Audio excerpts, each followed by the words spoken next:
Apakah Tuhan bisa menyembuhkan? Tuhan menciptakan manusia. Tuhanlah yang merancang semua organ tubuh yang tersulit sekalipun. Mata, telinga, otak, jantung, ginjal, setiap saraf, bahkan sumsum di dalam tulang Anda. Ia memiliki cetak biru bagi manusia yang sempurna di hadapannya. Merincikan setiap organ, setiap saraf, setiap pembuluh darah, setiap urat nadi. Ketika Ia menciptakan manusia dengan perkataannya, Dia berkata, "Baiklah kita menjadikan manusia menurut gambar dan rupa kita." Kejadian 1 ayat 26. Manusia diciptakan dan menjadi anak Allah. Ia bisa memandang wajah yang maha kuasa lalu berkata, "Bapakku." Ia mampu mendengar jawaban sang Bapa, "Anakku." Anda bertanya kepada saya, apakah Tuhan bisa menyembuhkan? Tentu saja Ia tahu di mana setiap organ ada di dalam tubuh. Tentu saja Ia memiliki kemampuan untuk menyembuhkan Anda dengan sangat mudahnya. Sebuah hal yang sangat logis, bukan? Saya tidak mendiskreditkan pengetahuan dokter, ahli bedah, ataupun betapa mereka telah menjadi berkat bagi banyak pria dan wanita yang hidup di dalam dunia panca indera, khususnya orang-orang yang tidak bertuhan, ataupun mungkin orang Kristen yang belum tiba pada penggunaan iman yang hidup. Saya berterima kasih kepada Tuhan untuk semua para medis, para ahli, para pemimpin, para dokter. Namun, sebagai orang percaya, kita memiliki sesuatu yang jauh lebih baik dan penuh kuasa berdasarkan firman Allah. Kita tidak bersandar pada manusia. Kita telah mengenal Tuhan, pria dan wanita. Jika Kristus sanggup menciptakan, menyembuhkan, bahkan membangkitkan Lazarus daripada kematian ketika tubuhnya sudah membusuk di hari keempat, maka tentu saja kesembuhan Anda menjadi sesuatu yang terlalu mudah bagi Tuhan. Apakah Tuhan mampu, Anda bertanya? Tuhan Sang Pencipta, tentu saja Tuhan jauh lebih mampu untuk memperbaiki setiap ciptaannya. Apakah Ia bersedia? Anda bertanya. Itu adalah bagian dari rencana penebusannya bagi kita. Bukan lagi apakah Ia bersedia, Dia sudah menyediakannya sejak penebusan di salib Kristus. Dia sudah mengirim anaknya Yesus untuk menghancurkan pekerjaan-pekerjaan iblis. Salah satu hal paling mengerikan yang dilakukan setan adalah membawa sakit penyakit ke dalam kehidupan manusia. Tetapi Yesus datang dan menyembuhkan yang sakit dari hari pertama pelayanannya sampai hari terakhir.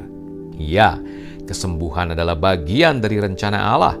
Ketika Israel keluar dari Mesir, Tuhan berkata dalam Keluaran 15 ayat 26, "Jika kamu sungguh-sungguh mendengarkan suara Tuhan Allahmu dan melakukan apa yang benar di matanya dan memasang telingamu kepada perintah-perintahnya dan tetap mengikuti segala ketetapannya, maka aku tidak akan menimpakan kepadamu penyakit manapun yang telah kutimpakan kepada orang Mesir, sebab aku Tuhanlah yang menyembuhkan engkau." Mazmur 105 ayat 37. Dituntun Tuhan mereka keluar membawa perak dan emas, dan di antara suku-suku mereka tidak ada yang tergelincir. Dalam terjemahan bahasa Inggrisnya, semua mereka dalam keadaan baik dan sehat. Keluaran 23 ayat 25-26. "Aku akan menjauhkan penyakit dari tengah-tengahmu. Tidak akan ada di negerimu perempuan yang keguguran atau mandul. Aku akan menggenapkan tahun umurmu." Artinya, kita tidak perlu meninggal sebelum waktunya. Perhatikanlah bahwa Tuhan berjanji untuk menjauhkan penyakit dari tengah-tengah mereka selama mereka menjaga perjanjian itu, yaitu tetap mendengar dan mentaati suara Allah. Tentu saja, tidak ada seorang pun di antara kita yang sempurna mendengar mentaati suara Allah. Itu sebabnya Yesus datang menerima kutuk hukum Taurat, yaitu pelanggaran manusia terhadap suara Allah. Dan Dia menjadi kutuk sehingga kita oleh karena pengorbanannya boleh menerima berkat Tuhan. tidak akan ada di negerimu perempuan yang keguguran. Dengan kata lain, tidak ada aborsi atau bayi yang lahir mati. Tidak ada istri yang mandul, tidak ada orang muda yang mati prematur atau sebelum waktunya. Mazmur 103 ayat 2-5 berkata, "Pujilah Tuhan, hai jiwaku, dan janganlah lupakan segala kebaikannya. Dia yang mengampuni segala kesalahanmu, yang menyembuhkan segala penyakitmu.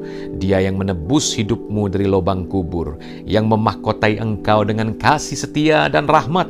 Dia yang memuaskan hasratmu dengan kebaikan, sehingga masa mudamu menjadi baru seperti pada burung Raja Wali." Inilah impian Tuhan bagi Anda. Sekarang, Anda bisa melihat bahwa sakit penyakit dihubungkan bersama dalam pengajaran Yesus. Setelah Ia menyembuhkan yang sakit, Yesus berkata kepada orang banyak itu, "Pergilah dan jangan berbuat dosa lagi mulai dari sekarang." Yohanes 8 ayat 11. Yesus melihat dosa sebagai sarana atau pintu gerbang iblis masuk dan memberikan sakit penyakit. Sekalipun kita sudah ditebus oleh darah Yesus, jangan pernah mengizinkan iblis mencuri, membunuh, dan membinasakan kita. Sebab beginilah firman Tuhan yang menciptakan langit. Dialah Allah yang membentuk bumi dan menjadikannya dan menegakkannya. Dan Ia menciptakannya bukan supaya kosong, tetapi Ia membentuknya untuk didiami. Akulah Tuhan dan tidak ada yang lain. Yesaya 45 ayat 18. Ia adalah Tuhan, tidak ada yang lain. Dialah Sang Pencipta alam semesta. Dan Dia menciptakan bumi lalu berkata, "Baiklah kita menjadikan manusia menurut gambar dan rupa kita." Kembali kepada hal utama ini. Anda diciptakan untuk serupa, segambar dengan Dia. Penyakit, penderitaan, kemiskinan, kutuk bukan rancangan semula Allah. Inilah Tuhan yang mampu memulihkan Anda seutuhnya, menyembuhkan Anda seutuhnya. Sakit dan penderitaan adalah satu kesatuan. Keduanya sudah dipikul Yesus.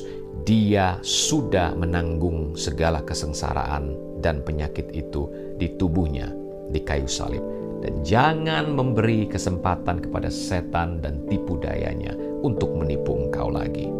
Dalam kitab Injil Yesus berkata, "Pergilah, imanmu telah menyembuhkan engkau." Markus 10 ayat 52 dalam King James Version. Kata Yunani untuk menyembuhkan adalah sozo.